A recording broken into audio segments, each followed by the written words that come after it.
Hey, it's Travis, and welcome to the Marketing Unboxed podcast.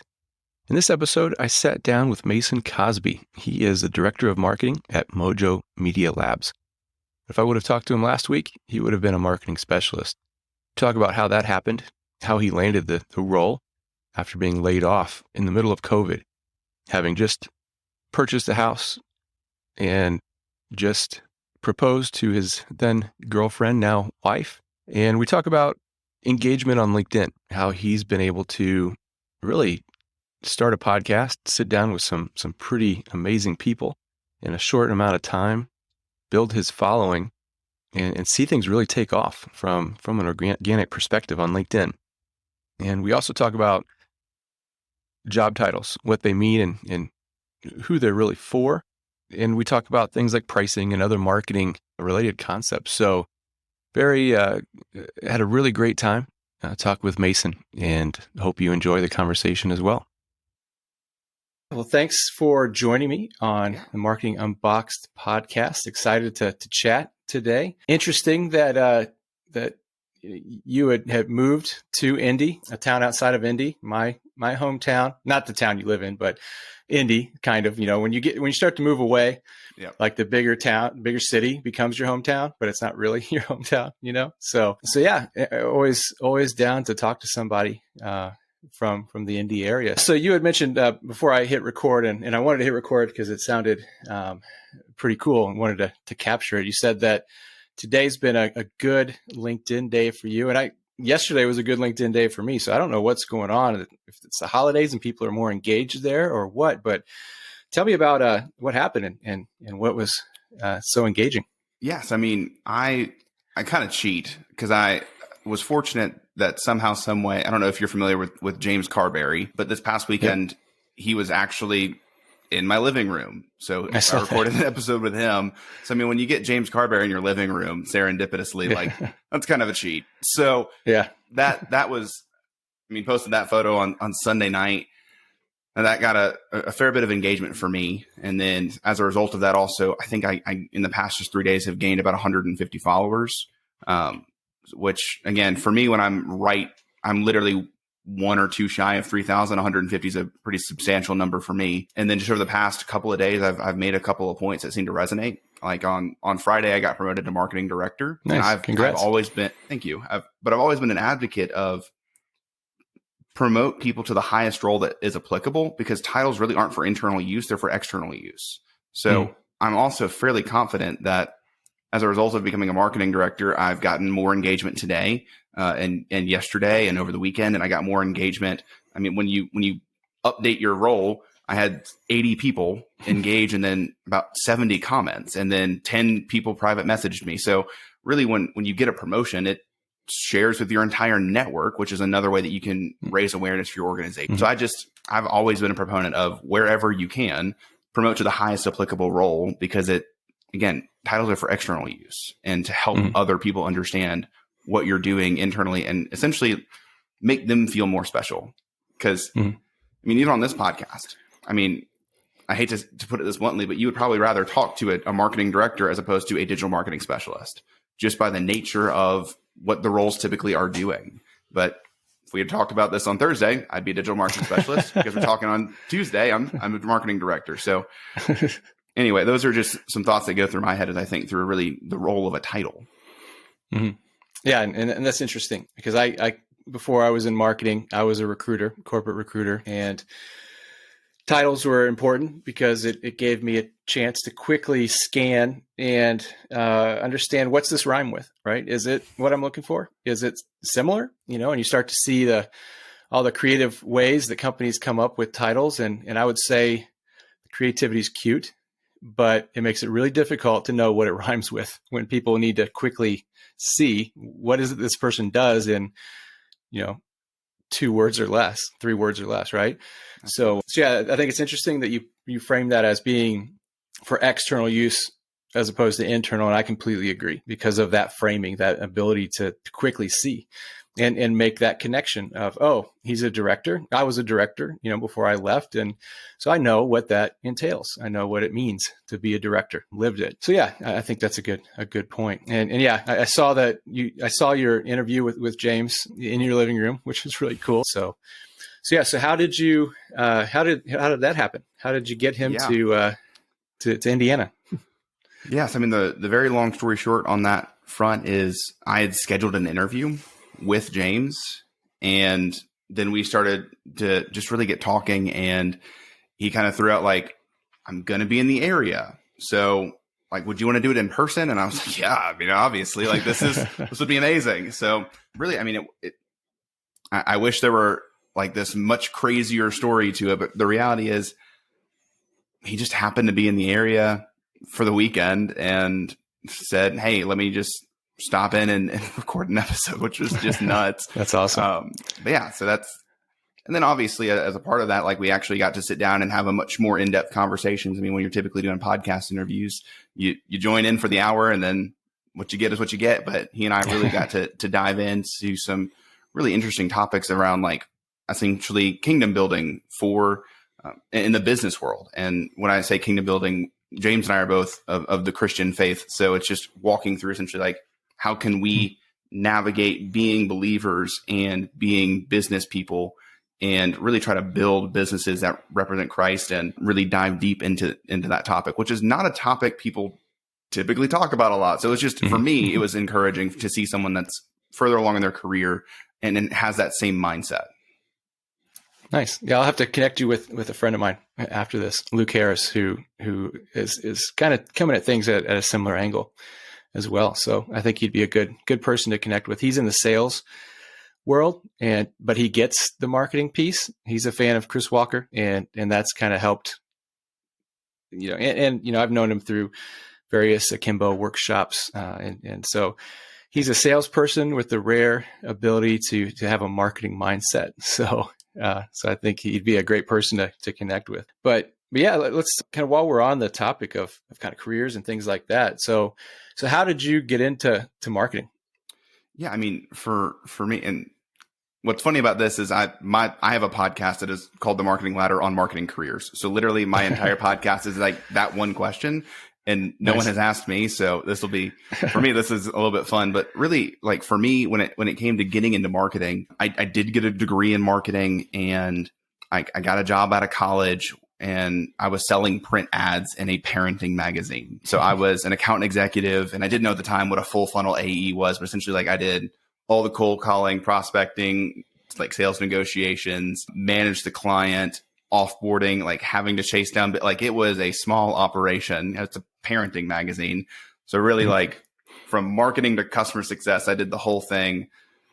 And very quickly ended up actually becoming our sales team leader, just right out of college, because I grew up with the father that was an entrepreneur, small business owner of a landscape architecture company. And then my mother was in pharmaceutical sales and was a top 3 sales rep in Johnson & Johnson for like a decade. So, I mean, I was surrounded by business and sales my entire life. So just pretty much right out of college, I knew how to sell. And also, I mean, my degree was marketing, and when you're selling, advertising actually went into pretty great depth with Jason Vanover on my podcast on this topic. But like when you're selling print, you're typically selling to small business owners that don't have a great grasp on marketing strategy. So you're not only just doing sales, but you're also walking them through marketing strategy and like how a print ad fits into an overall strategy. And we had other products like videography and social media. So I was really able to build these comprehensive media packages. And for, again, small businesses that were just solo owners and didn't really have anybody else but a bunch of high school staff, I ended up somehow through that actually becoming a bit of a marketing consultant on how to reach parents. Very interesting in that way. Honestly, one of the coolest things about it was our distribution model was through the public and private schools. So it went home in the kids' backpacks. And that was amazing until there was this little sickness that went around called COVID, and all the schools got shut down. And then we lost our distribution model. We literally, in the span of a week, lost the ability to make money. Sorry, it has been a minute since I've walked in detail about it. And about 3 weeks before COVID hit and all the schools shut down, I'd actually gotten engaged and had just bought a house. Like my proposal was this crazy thing. Like I bought my wife a surprise house. And so like had a mortgage, not at the time, not my wife, but had a fiance. And I was out of a job and I went to, I think upwards of 100 to 150 interviews. I mean, like literally the next week after I got laid off, I had 15 interviews scheduled and I was going to sell printers. Like I was going to sell anything I could sell. I was going to sell because I knew I could sell something. And honest to goodness, I mean, I did that for 4 months and people said, we want to hire you, but we can't. We're on a hiring freeze. So I was not valuable enough to the market to get a job. And like, I don't say that as like I'm not about, like, I know like intrinsically I have value, but at that moment, I was not valuable enough. I was not enough of a revenue driver. I was not enough of an engine that could work and bring results that people wouldn't give me a job. And I finally got so tired of not working. I interviewed for a $12 an hour call center position. And the recruiter, it was an outsourced recruiting agency, said, you are too qualified for this job. Like you've got a degree in marketing, like you've done sales and essentially marketing strategy for like a couple of years. Like, why don't we get you plugged in with this other organization that's about to hire their first dedicated marketing person and you can go do that. I had one 30-minute phone call and I was actually driving on my way to interview for their customer support role. And the VP of client relations that I'd interviewed with the day before called me and said, hey, go ahead and turn your car around. We're hiring you for marketing. Oh, wow. So it was just crazy. And I ended up being the guy that really built it out. But the problem that I experienced when I started in this role was I got on the job. And again, I'd never had a marketing mentor. Like all of my marketing experience was selling a product that was an advertising product. So clearly the strategy is pretty limited. Whereas when you get into a marketing role, like the world's your oyster, like you could do, well, not in the midst of COVID, but you could do events, you could do ads, you could do webinars, you could do really demand generate. Like there was a whole world and all I had was a college degree and the ability that like print has a piece somewhere, maybe. And at this point, I don't believe that print has a piece in everything, but all that to say, like I did the basic things that I knew like have to get done. So for example, they had 3 LinkedIn pages and I was like, all right, we need 1.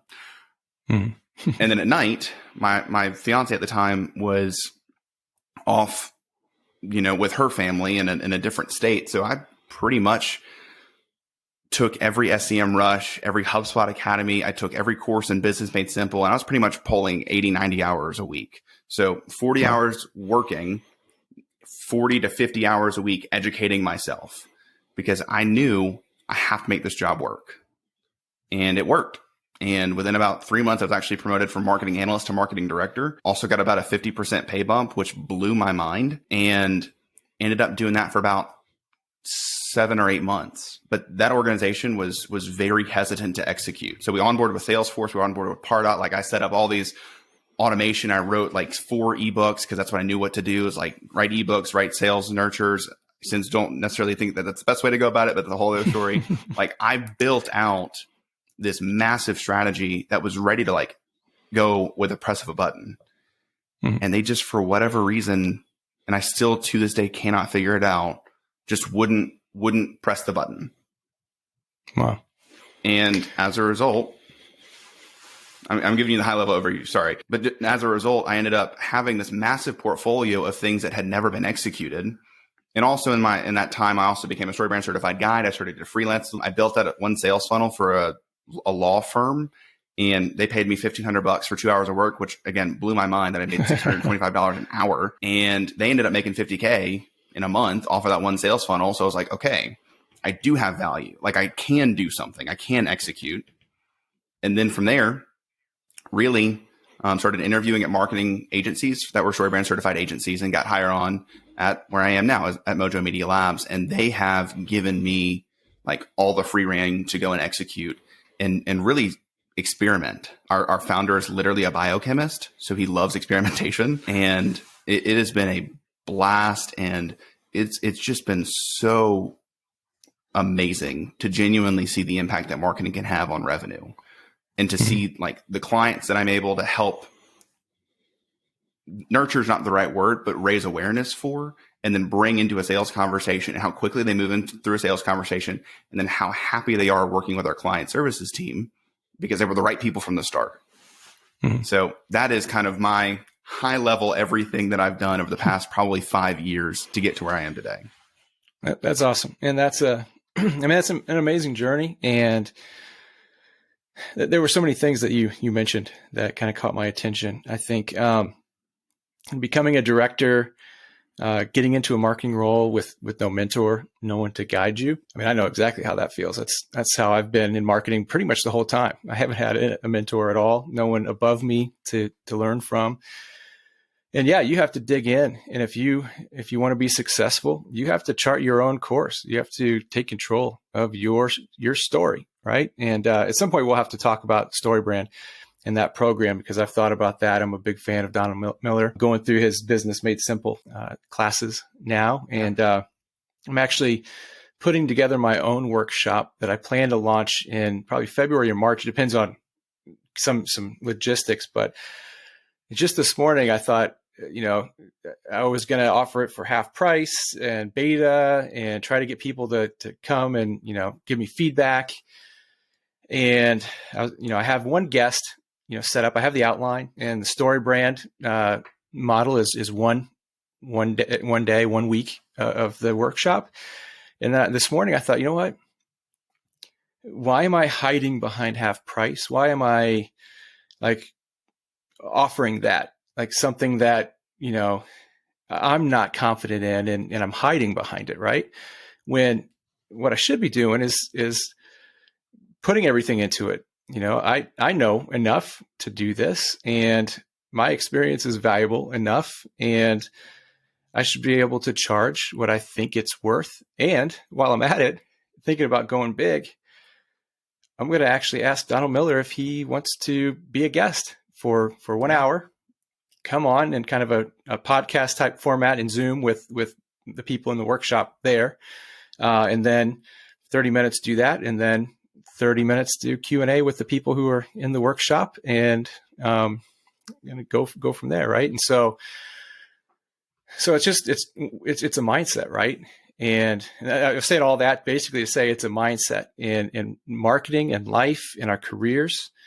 It is a mindset. If we put ourselves in a box, if we think small, we'll be small, right? If we think big and we know that there's a lot out there, we're humble, we're willing to dig in and learn and explore, and we're curious, anything's possible, right? So, you were willing to take a customer service role, and here you are, not even a week removed from interviewing James Carberry in your living room, and now you're a director, right? It's just crazy how things happen. So, and then that project that you mentioned that the law firm paid you $1,500 for, and got $50,000 worth of value. I'm a big proponent on value-based pricing, and now that I'm on my own and I'm working on projects, I try to price it out based on value, and I try to use a 10x model, right? Mm-hmm. I want to charge you 10% of what I think the value is that you'll get out of this within a year, right? So you could have actually charged $5,000 for that. Absolutely. And told them, hey, you're going to get 10 times the value of what you pay me. And you wouldn't be lying, right? So, the thing that so you could have made $2,500 an hour. Yeah. The thing that I'll just throw in on that front though is that was my first ever marketing project that actually got executed. So, I had never actually done anything that had been put into practice. So, I honest to goodness was going based off of, I asked a bunch of other StoryBrand guys, and they were like, you should charge $2,500. And I said, okay, I'm going to do half of what you guys do, because I've literally never done this. And I followed a model and a framework, and it worked. So, I fully, if I were to go back today, knowing what I know now, 100% would absolutely advocate, yeah, I should have charged $5,000. But for me, I didn't tell the story to just be I made a bunch of money for 2 hours. For me, that was the moment where I was okay, no, I'm actually good at this. Because on my day job, all I heard was go back and rewrite it, go back and rewrite. The CEO pulled me into his office about 6 months into me writing content and copy and saying, do we need to hire a writer? Like you're not good at this. Like you really need to, like, you're just a marketing guy. Like we should probably hire somebody else. And it was because the industry was a little bit complex and they wanted to like lean really heavily into the complexity and say like omnichannel fintech infrastructure, as opposed to like making the content simple. So again, being the only marketing person in the organization, they didn't really know what they wanted. And I hate to put it that bluntly, but I did not have the experience or the internal politicking know-how to appropriately navigate those situations. Yeah, and I think that's just something that comes with experience, right? Absolutely. And not just knowing when to push back and why, but really to have the confidence to know and believe in yourself, right? That I believe in this and I know it will work. And if it doesn't, at least we'll get close, right? And there'll always be testing. That's part of marketing. We're dealing with imperfect humans. And so marketing is imperfect by nature. So the fact that they didn't pull the trigger, I mean, that's just, it's a good thing that you're not there anymore, because you need to get somewhere where you can test, where you can iterate, where you can go into it with the mindset of, like Seth Godin says, like you have to always know, like, this might not work and that's okay. Right. So you'll never learn until you get it out there. And like this project you did for $1,500, now you know that if you wouldn't have done it, you would have said, I don't know if this will work. I'm not that confident. I don't want to do this project. Not only would you not have made $1,500, but now you wouldn't know that, hey, I could actually make $5,000 on this. And I think that's part of another thing that I find interesting is pricing. Like it's a tricky thing, because especially in B2B and business, especially when other people are spending other people's money, like we have this weird story we tell ourselves about money, and we take our personal experience and we try to apply it to a business setting, and it just doesn't work, because, I'm thinking of this workshop I'm building and thinking of like, well, what would I pay? Well, that's not applicable, because I'm not the, $10 million, $500 million company I'm pitching it to, who can spend a lot more than what I'm willing to pay. Right. So I think it's just, and I just heard Seth, and I'm in a lot of Seth Godin workshops. And so he's constantly in my head, and he said something yesterday in a workshop, and I'm going to pull it up here and it was in the marketing seminar, and a lesson about free and about price. And today I think I got into one about pricing, but this one was about free. And he said something that just really resonated with me, and I wrote it down. I still have it up. He said, low price is the refuge of the marketer who can't figure out how to do marketing. And so if you can't figure out how to do marketing, your only go-to is, well, we'll just be cheaper. And that's just not a race you want to be in. So, I mean, I simply couldn't agree more, but I will also throw this out there of, man, there is a massive movement towards a product-led growth model. And I love a good product-led growth model. And I mean, if you think about, I'm thinking about like SEM Rush, that for me was free for 7 days, and then it's, $200 a month. But I mean, just the ability to actually get in and use the tool, like you can't beat that as compared to like hopping on a sales demo. Exactly. Yeah. Yeah. And free is such an interesting topic. Have you read Chris Anderson's book about free? I forget what it's called, but it's basically about kind of the dynamics of free. I can honestly say I haven't, but I'll add it to the list, man. There's so many books out there. Yeah, so many. I mean, I've got stacks everywhere, and I don't know if I'll ever get caught up. But yeah, I think free is interesting because there has to be some kind of skin in the game, right? And that's why, I know some people, when it comes to workshops, they'll offer them for free to get people's feedback, just to get it off the ground and get the practice. But when considering that, I just think, man, will they even show up? There's no incentive. They haven't seen the value yet. They don't really understand the value before they start and enroll.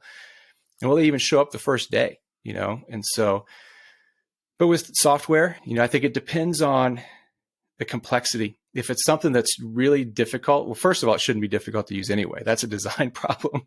And you're going to have more problems down the road if that's what you're dealing with. But if it's simple, and if people can get in they start using it. And I think a really powerful platform is one where you put in a lot of effort and it's sticky, and you start collecting stuff that's in there, right? And now you've done this work. It's kind of a sunk cost feeling of, well, man, I did all this work.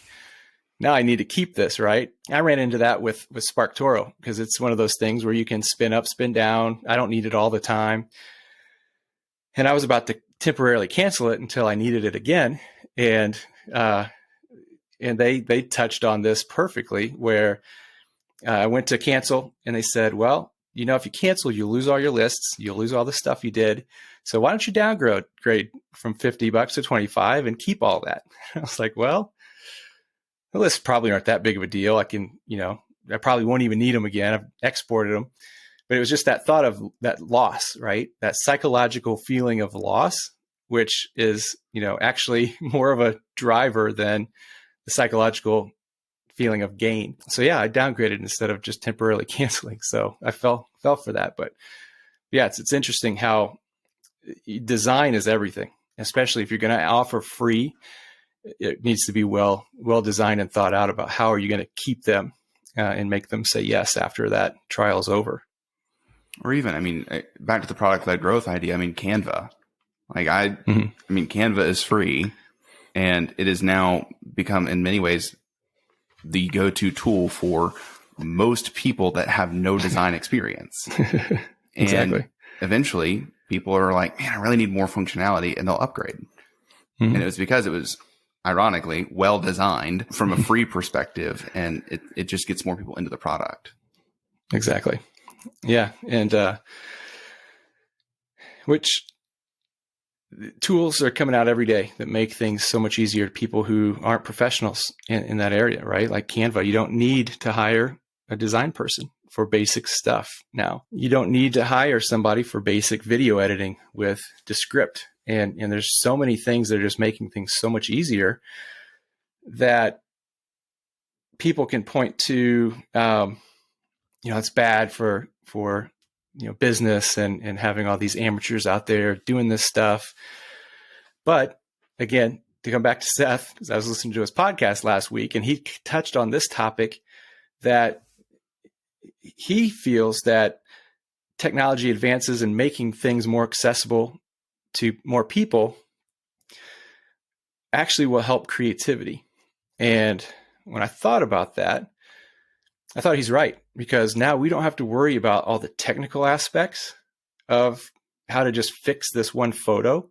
We can actually go and be creative now, and we're less bogged down in just the technical aspects of these tools, of what used to be before these tools, right? So I actually think it's a good thing that these things are coming out, making it easier. Yeah, I'm a big proponent of everything HubSpot.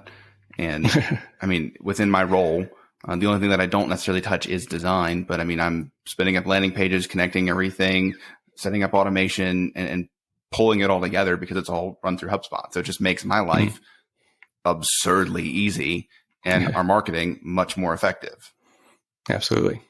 Yeah, I'm a huge fan of HubSpot and solutions partner, and there's a reason for that. It's just so Pardot was your previous role before this one. That's where you set up the Salesforce and Pardot. Essentially, what happened there is the CEO.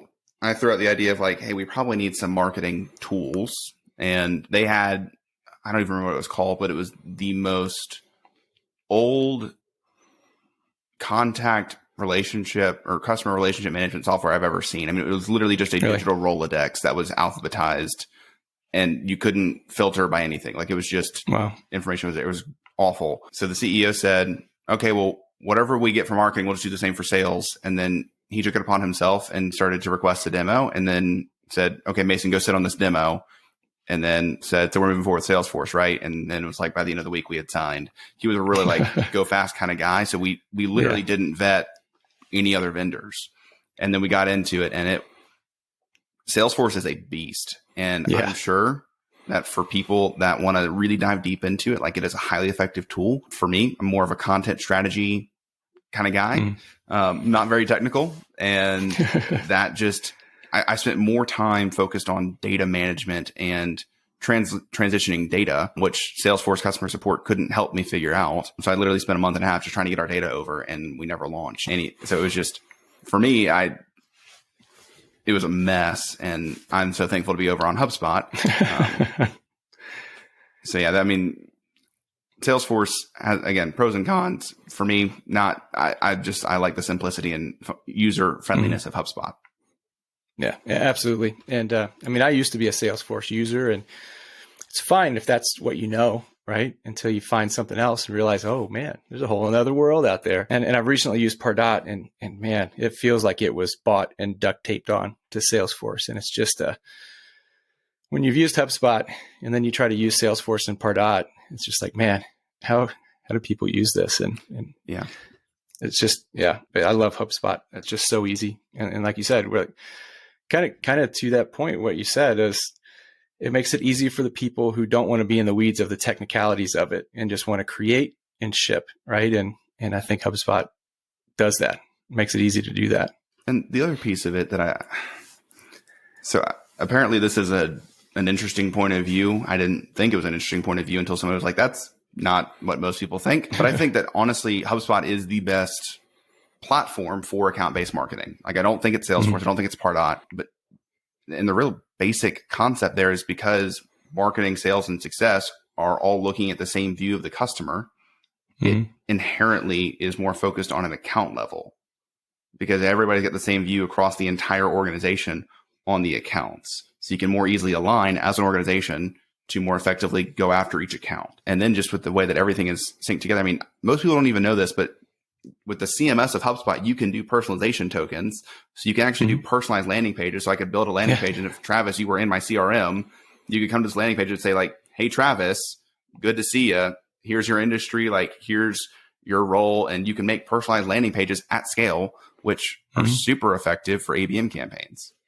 Yeah, absolutely. And yeah, I just kind of dug into that a little bit this past week and when I was doing an audit, and just the ability to even create dynamic CTA buttons, right? That if it's an anonymous person who's never been there and your goal is get them to download an ebook, that can be the call to action.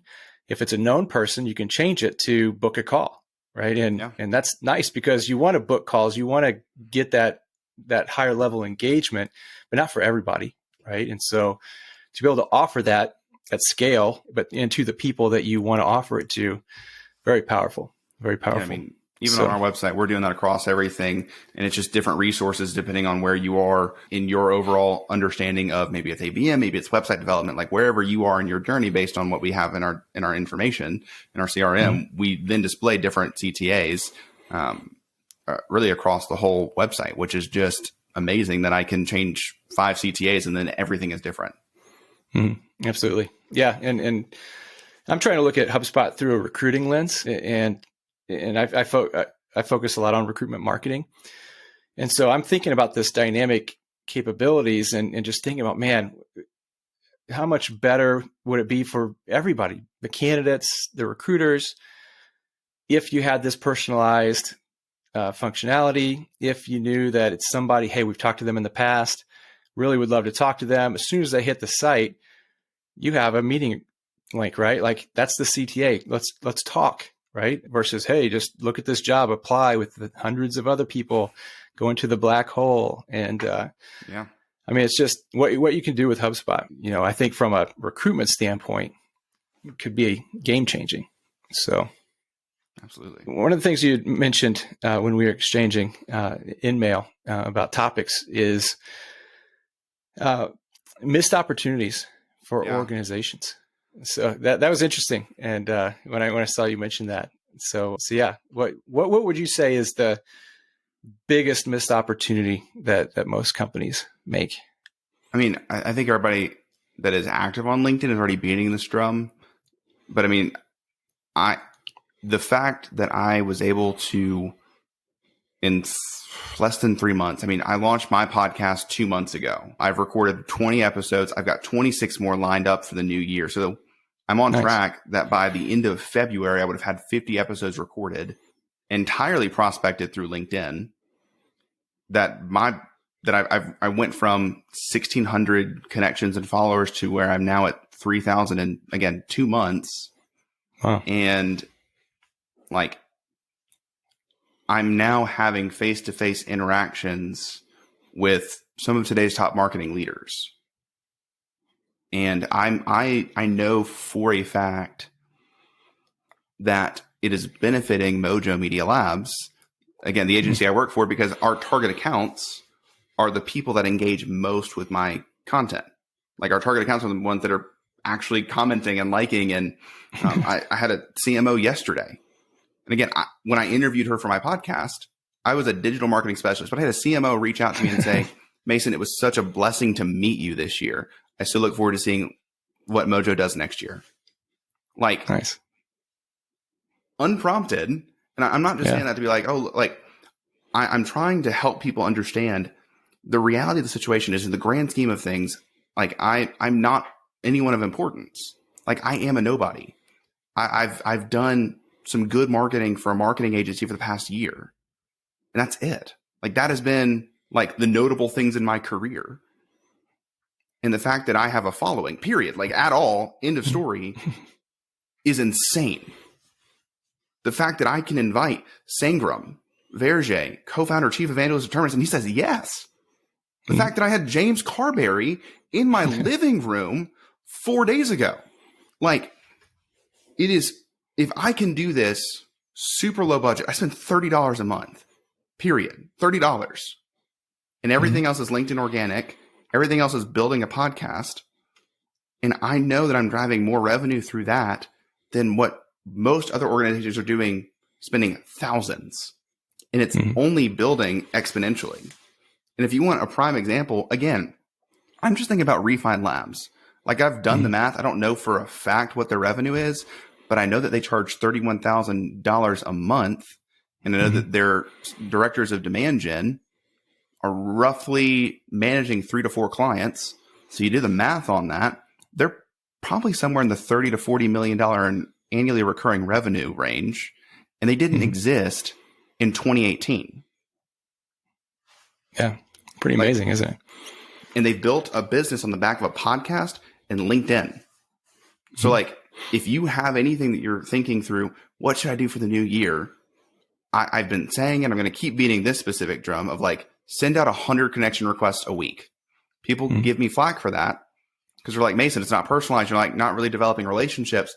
The reality is I post content daily that is helpful for the people I'm specifically connecting with. Like, I don't necessarily have to send a personalized message every single time, but I'm getting about 70% of people that I send connection requests to say yes. Nice. And by the proximity of having more second connections, that's only increasing, and more people are connecting with me. Yep. So again, exactly. 1,600 2 months ago, now 3,000, and it's only continuing to exponentially grow. And again, 3 months ago, I'd make a post and probably get 5 likes, and it'd probably get viewed by 300 people. And for the past couple of weeks, I've gotten anywhere from 30 to 50, and my posts are getting viewed by 2,000 people. Again, that's very small scale as compared to other people that have been doing this for years. But I'm trying to give the context of this has been 2 months. Yeah. Like 2 months of dedicated time and effort and energy into it has already generated this kind of result. So again, I just think that is the biggest missed opportunity for so many organizations, is really empowering their executive leadership team to go and make connections, to actually understand, if you want to be a thought leader, if you want to get invited on podcasts, you want to get invited to speak at speaking engagements, like if you want to really be out there as a way of generating awareness for what you're doing, the playbook is really simple right now. It's post daily, connect with people, and actually maybe build a podcast so you can invite people that you would want to have buy from you onto your podcast. And that's it. Yeah. Like 3 things. It's going to take probably 2.5 hours a week. Right.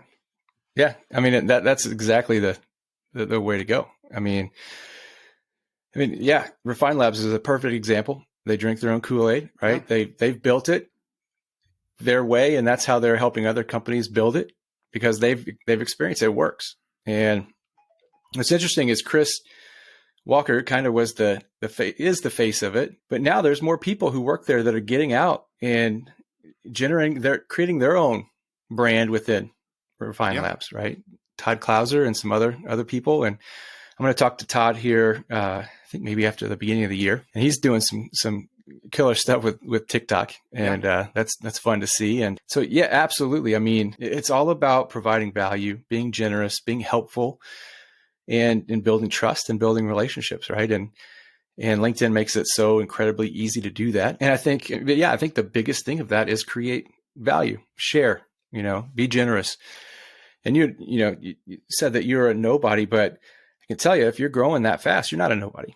You're providing tremendous value, and people are connecting with you, and then they're seeing that value and engaging, and that engagement leads to other people seeing that engagement, and then they engage and follow you. And it's just, what you put out, what you give comes back in so many ways that you can't even fathom. And so yeah, it's remarkable. And I appreciate you saying I'm not a nobody, but I guess what I'm trying to help people understand is I'm not a Sangram Verjay. Like, I'm not like I haven't written a book. Again, I haven't founded a company. I am an employee. Like, I'm just a guy that's trying to do his job. Like, and in that, I'm trying to help other people grow in their career, because what I experienced, I don't want other people to experience. I don't want people to go 4 months and not be able to get a job. Like, that's really why I built a podcast. But I'm also trying to help people understand, like, people, especially on LinkedIn, want to help other people. Like, it's probably the most positive, uplifting, mass community that I've been a part of. And it's, I don't want to say it's not hard, but people want you to succeed. Like, unlike other areas where you might try and make an impact, people want you to succeed, specifically on LinkedIn. And I'm just trying to help people understand. You're right. I'm not really a nobody. Like, I am someone that has done something. I'm trying to help other people, and in doing so, that gets more people. But again, I'm not this massively accomplished author. Like, I'm not this massively accomplished business person. And really, literally anybody can do what I'm doing. Yeah. And I think the more you're out there, the more you engage, the more you share your perspectives and are open to receiving perspectives, receiving feedback, the more you learn, right? Like, I did write a book, and I was just mentioning today, actually, today's the anniversary of me publishing it. And I just, when I think about the book, when I think about going through the process of writing it and how scary it was to press publish and like put it out into the world. It's so easy to hide and just say, hey, I'm writing a book. You could be perpetually writing the book, but if you don't ship it, man, like, I don't know, you're not being generous, really. You're not sharing your perspectives of that snapshot in time. And I was thinking about it today and thinking, there are some things in that book that I wrote about that I don't really, it's not that I don't believe, but my perspective has shifted. And it's not a knock on what I knew or what I thought then. What it is if I didn't think differently or feel differently about how I thought a year ago, I haven't grown, right? So I think that's just being on LinkedIn, being open, sharing and receiving, and being open to feedback, and knowing, hey, I could be wrong. And I want to find out how I'm wrong and why I'm wrong, and what right looks like. And so yeah, I think if you're out there, even if you're wrong, you just have to be out there sharing your perspectives. If you're sharing your perspectives and you're wrong, one of two things will happen. Nobody will see it. Nobody will like it. And it will be a blip on your radar only, or people will actually engage, and you'll actually have a variety of opinions that help you understand, okay, I may not have been 100% accurate on this, and these other people that know more than me are helping me reshape the way that I think about this topic. So you're growing regardless. Yeah, absolutely. And I've actually kind of built LinkedIn relationships with people because of things I've said that they've disputed or that they've countered. And I learned something. And then that just generated that much more respect that I had for them for calling me on it and explaining it in being civil about it, right? And engaging in that conversation so that I could understand the other side of things. And so yeah, it doesn't feel good when you think something and you put it out there and people are like, no, you're wrong, or, I don't agree. But if you look at it as with curiosity, as why are they saying this? Why are they, why could I be wrong? And you always could be wrong, right? Nobody knows anything about anything, really. That's where the growth happens. Yeah. Right. I mean, that's where the growth happens. So yeah, just can't be afraid. Just got to press send, right?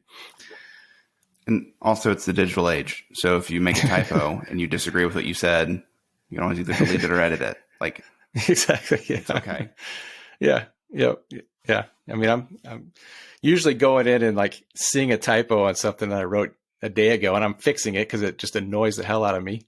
But already, 1,500 people have already seen it, so it doesn't matter to the 5 who will see it now after the edit, because that thing just kind of tanks in visibility. But to me, I know it's fixed, right? Yeah. That's all that matters. But cool. Well, yeah, and I really appreciate you hopping on. It's a great conversation, and we'll have to catch up again soon. I would like to chat about the story brand thing a little bit, learn more about that. And how can people, you're on LinkedIn, obviously. How else can people find you and connect with you? I mean, the big one is LinkedIn. So I don't have a website. Like, again, I'm just an employee at the moment. So connect with me on LinkedIn. If you are specifically looking for any kind of HubSpot, ABM help, that's really the niche that the agency I work for specializes in. So go to mojomedialabs.com. And then lastly, if you're looking to grow in your marketing career, I have a podcast dedicated to that. So just look up the Marketing Ladder wherever you listen to podcasts, and you'll find that there. And it is the top business leaders today talking through how they built their career. And it is inspiring. It is super helpful and helps you recognize that everyone makes some pretty major failures along the way and that you can honestly overcome those and not be defined by them. Absolutely. Absolutely. Yeah. I heard Sangram on your podcast that mentioned right out of the gate that he's been fired twice. I think we've all been there, right? Like laid off or fired. I've been both. So it comes with the territory. And Sangram came out really swinging, not just like I've been fired twice. He also said I've been a DNF student. And then he also shared that in the second year of trying to create Terminus, that he was nearly divorced. Like, wow. Dude came out with a very vulnerable, honest interview. He and Trey Shinneman was episode 6. Trey Shinneman talked about how he had to sell his house so that he could afford to pay his bills, and how he had to move his family into a 1-bedroom apartment with 2 kids. Like it, again, I am blown away by some of the things that these amazing leaders have done to really get to where they are today. Mm-hmm. Exactly. Yeah. And I mean, we could go on to another topic about this, because I have another podcast called The Winding Road about, making career pivots and kind of similar to what your podcast is about. But I mean, we see people when they're successful, and that's all we see. We don't know what happened, what they went through to get to that point. And usually it's a lot, right? Yeah. It's not smooth sailing from day one. And, I mean, we opened this podcast with me saying I went to IU. I didn't get into IU. That was the only rejection letter I got when I applied to schools. Got into Purdue, Ohio State, Michigan. That was a long shot anyway, but I got into everywhere but IU, and it actually pissed me off. And I said, well, I'm going to graduate from IU, whether they like it or not. I will get a degree from IU. And I did. So that's awesome. So yeah, you just never, you can't let people knock you down, put you in a box. So yeah, I'm going to have to listen to your podcast some more, because I love those kind of stories and learning about that stuff. So absolutely. And so cool. Thank you so much for having me. This has been great. Yeah. I really enjoyed the conversation, and thanks for coming on.